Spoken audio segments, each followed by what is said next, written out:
Assalamualaikum Sobat Sarung Nusantara. Pada kesempatan kali ini kita kedatangan tamu yang sangat spesial. Beliau Bapak Hadi Prianto. Beliau merupakan Ketua Tanfidiyah MPCNU Kecamatan Wonodadi masa hikmat 2021-2026. Betul Pak? Iya, betul. Lah, melirik dan mendengar dari teman-teman LTN kemarin Pak. Katanya jenengan niku ketua MPC termuda. Pinten-pinten nggih napa mboten? Di wilayah Kabupaten Blitar. Nggih.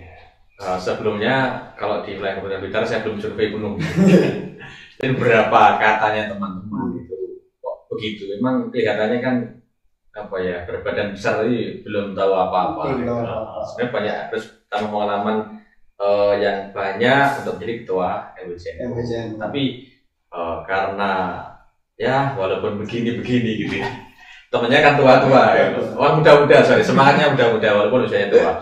Yang penting prinsip saya itu ya kita hidup ya berhikmah, mudah-mudahan jadi orang yang bermanfaat gitu. Amin.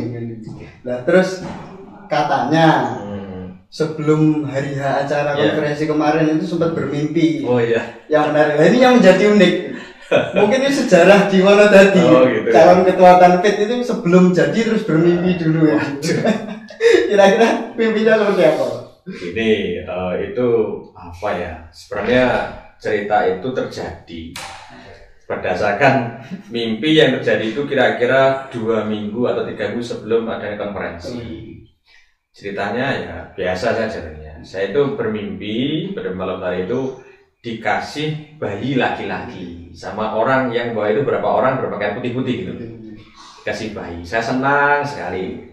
Dan besok pagi saya bilang ke istri saya, "Bu, kita mau punya anak. Anaknya laki-laki tampan." Gitu. Nah, dari itu kemudian saya nggak berpikir kalau ternyata ada berapa hari berikutnya ada konferensi terus, oh ternyata terpilih, itu juga nggak terpikir sama sekali.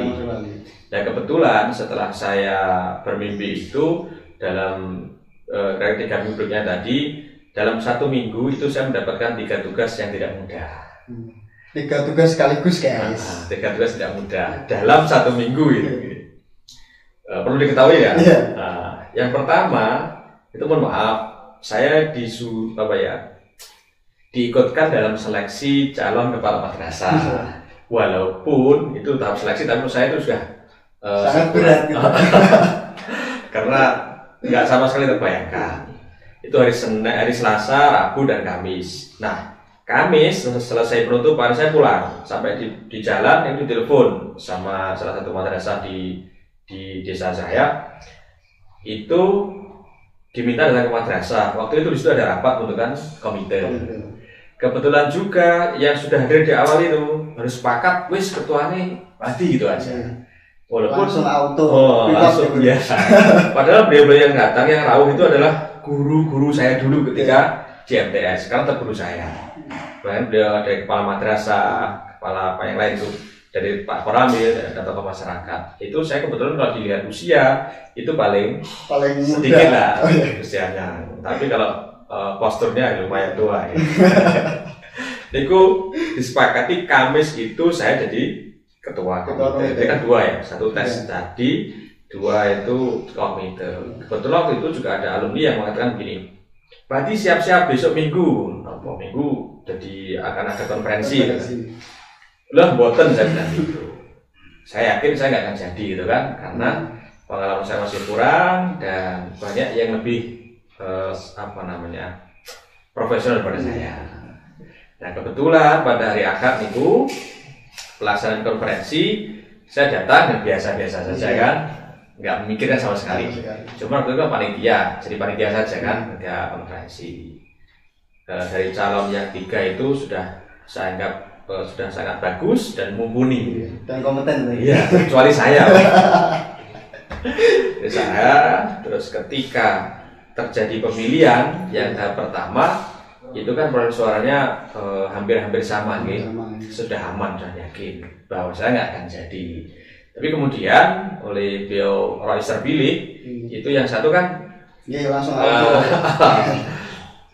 karena atas izinnya dari Rois sudah terpilih itu, maka tinggal 2 calon. dua calon ini menurut saya langsung bagaikan ditampar gitu. Cus gitu. Dan setelah terjadi pilihan berikutnya betul dan proses itu berjalan, saya mendapatkan suara yang melebihi satunya dan itu tidak mudah untuk menerima itu. Karena sudah sebelumnya ada beban-beban tadi. Menurut saya nggak mudah menerima itu, tapi pada prinsipnya saya nggak akan nolak. Hanya minta tambahan doa restu dari para sepuh, para yai agar saya bisa melaksanakan dengan baik. Tentunya amanah yang diembankan oleh organisasi pada saya. Gitu. Dan berbicara tentang pengalaman tadi Pak, jangan bicara pengalaman saya masih minim. Iya. Melalui kaderisasi NU sejak masih muda, pengalaman-pengalaman apa yang menghantarkan jenengan sampai pada jenjang saat ini? Nah, begitu. Kalau saya, niku sebenarnya hanya ikut aja, prosesnya alami lah istilahnya. Karena kan saya dengar sempat jadi seniornya Ansor juga kan gitu. Gimana tadi? Ansor itu dimulai dari ranting, pernah jadi ketua ranting itu 1 kali.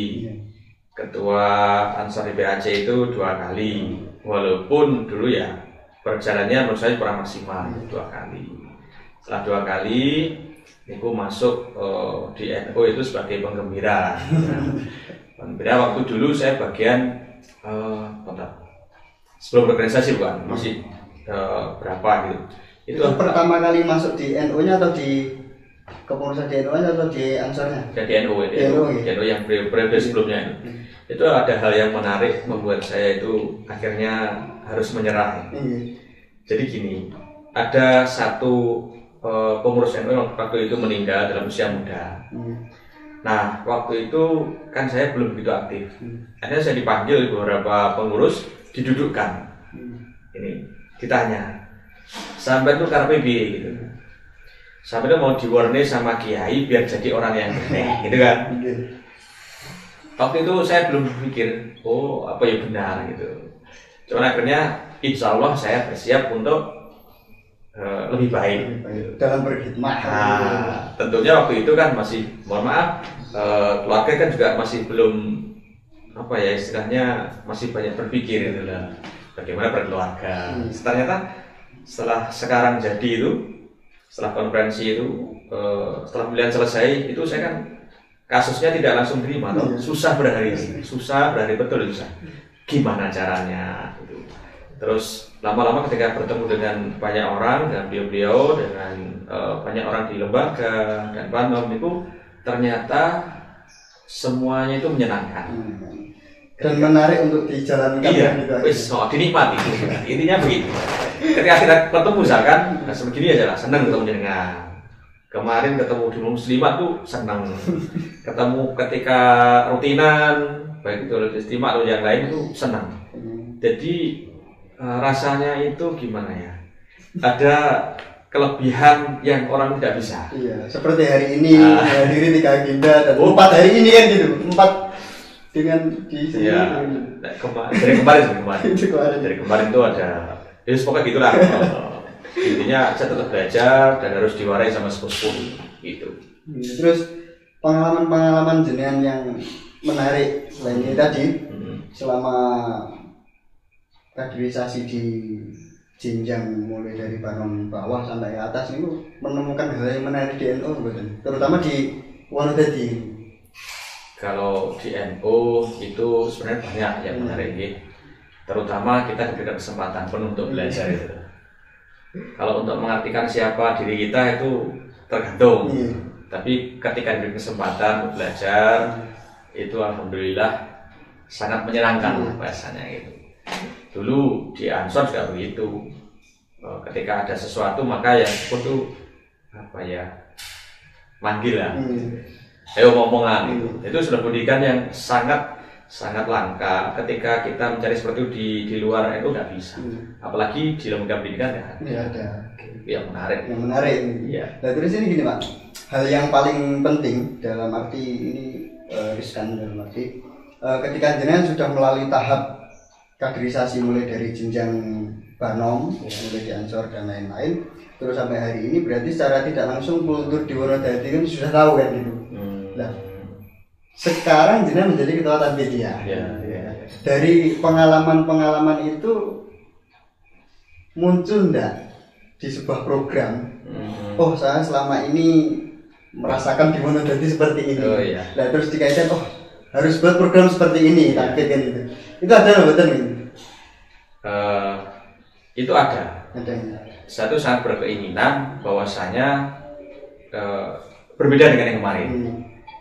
Mengapa berbeda? Yang pertama adalah generasi kita, kader-kader kita itu sangat banyak sekali. Yang itu terpendam, selama yang dulu terpendam. Sering jenengan itu terpendam. Terkubur dalam. Walaupun usia itu ada yang di atas saya, di bawah saya itu sangat banyak terpendam. Satu, saya itu sangat ingin beliau-beliau itu semuanya berperan aktif. Khususnya di daerah kita di Wonodadi ini, bagaimana NU itu bisa benar-benar mewarnai terhadap masyarakat. Jadi tidak hanya organisasi seperti ini gitu, nggak seperti itu. Lembaga, kalau bisa, lembaga itu harus hidup semua. Dan saya itu lebih suka ketika lembaga itu ada ketuanya, maka saya jadi anggota. Saya lebih suka. Dan hari ini kan hampir lembaga sudah berdiri semua ya? Iya. Dari 16 lembaga itu alhamdulillah semuanya sudah urusan sudah terpenuhi dan sudah mulai action. Tinggal jalan. Iya, tinggal terusnya gimana? Dan itu saya mulai begini. Kalau dulu sebelum saya niku sebelum yang lalu seperti rutinan, istimewa itu kan dibatasi orangnya.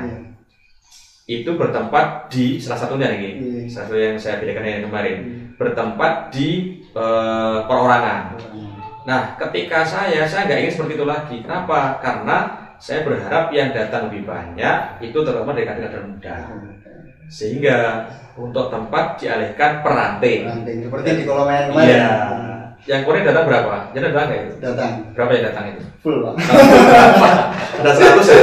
Lebih 100 ya? Iya, nah, padahal kalau dibuat yang sebelumnya itu hanya pengurus maksimal 40. Tetapi tidak kalah menariknya ketika pengurus harian itu tetap ada wadah. Jadi selain lembaga harian sama ranting dikumpulkan, itu ada lagi saya usulkan tetap pengurus harian saja itu ada satu wadah, rutinnya dibuat ke 8 sekali, 28 ya. Nah, 72 hari sekali satu kali rutinan. Itu alhamdulillah berjalan. Dari 24 pengurus harian itu kemarin pertama yang dilaksanakan yang rawuh itu 23. Karena yang satunya ada dinas di luar gitu. Dan alhamdulillah jadi rutinnya tambah, rutinan pengurus harian untuk rutinan yang disampaikan istimewa itu yang hadir juga maksimal ya. Nah, terus saya beranggapan begini, ketika nanti banyak kader yang datang, beliau-beliau itu punya ide cemerlang, terutama berkaitan dengan kemajuan organisasi jika disinkronkan dengan perkembangan teknologi yang ada. Kalau orang sponsor kan ya bisa, tapi lebih cepat kan lebih mudah. Nah, saya berharap nanti ke depan itu lebih cepat lagi, lebih baik. Jadi percepatan. Terutama kan saya muda itu. Dan terbukti kan sekarang alhamdulillah dari seluruh kepengurusan itu banyak yang muda. Termasuk di lembaga-lembaganya itu banyak yang muda. Iya, banyak muda. Seperti saya. jelas gitu. Lembaga itu kan ada 16 yang sudah jalan sudah banyak. Ada seperti LTN juga, dengan itu ada RK kesehatan itu, ada tadi itu sing Jamiah Berwakufat, ada juga sing lembaga wakaf, bencana. lembaga bencana itu malah nggak usah dikabari langsung tampil ya, langsung tampil itu bergerak tanpa beritahu dulu setelah gitu, langsung LBI itu banyak sekali. Lalu juga ada, terus mudah-mudahan nanti ke depan itu semuanya bergerak bersama, tujuannya hikmah pada Nahdlatul Ulama. Amin. Berarti kan memang ada 3 poin yang penting tadi. Jadi menghidupkan seluruh lembaga dan ini tinggal action. Lalu juga percepatan di bidang teknologi dan gitu. Terus harapan jenengan. Berbicara harapan ketika jenengan punya program-program yang itu untuk kemajuan terutama di lingkup MBCNU Kecamatan Wonodadi. Harapan ke depan itu bagaimana? Harapannya dalam satu periode itu ketika nanti semua sudah jalan, itu NU itu bisa memberikan manfaat kepada seluruh masyarakat. melalui lembaga maupun personnya itu juga merasakan hikmahnya. Termasuk ada yang sekarang lagi dimulai itu kan dari bidang ekonomi juga. Niku walaupun sudah berjalan memberikan manfaat masyarakat ini kan lebih digiatkan lagi. Oh berarti MWCNU itu punya arah juga di bidang meningkatkan ekonomi masyarakat. Oke. Jadi jangan tidak hanya untuk organisasi. Tapi bagaimana kemaslahatan umat itu bisa tercapai. Gak hanya anggotanya toh, jenengan yang kaya. Kemarin dari pendidikan, dari Ma'arif, dari Madin juga ada, TBG ada. Harapan saya secara pribadi itu semuanya bisa berjalan dengan baik dan pangkalnya di ujungnya ada satu tercapai tujuan organisasi secara bersama-sama dengan baik, tidak ada perbedaan dari satu dengan yang lain. Dan itu bisa jadi kalau di ranahnya MWC nanti ada pembinaan kepada masyarakat terkait peningkatan ekonomi masyarakat tadi kan? Bisa.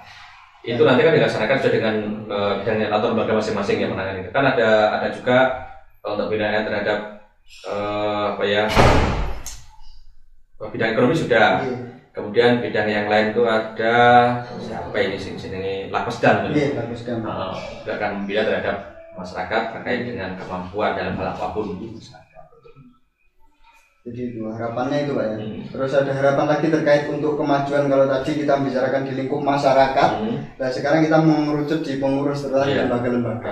Nah harapan jenengan sebagai ketua Tanfid itu bagaimana? Kalau saya berharap begini, semua pengurus baik itu dari lembaga maupun harian itu tidak hanya menjadi pemimpin dari diri sendiri dan keluarga. Nanti kalau bisa semua jadi pemimpin yang sukses. Gitu. Jadi lembaga itu sebagai ketua, kemudian ada sekretaris bendahara. Kalau ketua ya harus bisa jadi sekretaris, harus bisa jadi bendahara misalkan. Sebaliknya seperti itu. Dan saya juga lebih senang seperti itu. Saya lebih senang ketika semuanya bergerak. Artinya mengeksplor kemampuannya. Enggak, mau coba ini nggak bisa. Ini yang unik. Jadi satu harapan, tapi di kapasitas peningkatan sumber daya manusianya. Ini membutuhkan waktu yang agak lama kan? Iya. Saya kira waktu itu juga kondisional ya. Jadi kalau tahun ini harusnya tahun 2022 itu untuk kepengurusan di wilayah di tempat ranting. Jadi ranting seluruh desa itu nanti habis periodenya pada tahun 2022. Dan mulai dari itu nanti mungkin peningkatan kualitas pengurus itu juga bisa ditata kembali mulai dari yang ranting. Nanti kalau rantingnya nanti semakin bagus bisa hidup kan nanti periode berikutnya lebih bagus itu. Jadi peningkatan dari ranting ini paling bawah nih. Iya, gitu. Dan tadi kan banyak kader-kader muda dari Banom, ada Ansor, dari Penung itu, apalagi yang dari kalangan muslimat banyak sekali. Oke. Jadi itu Pak ya harapannya. Oke. Jadi alhamdulillah perbincangan kali ini sudah selesai dan kita mendapatkan sesuatu yang luar biasa, terutama dari Ketua Tanfidiyah MWCNU Wonodadi. Dan sekian dari saya Muhammad Asrofi. Ada kurang lebihnya mohon maaf. Wassalamualaikum warahmatullahi wabarakatuh. Waalaikumsalam warahmatullahi wabarakatuh. Terima kasih Mas ya.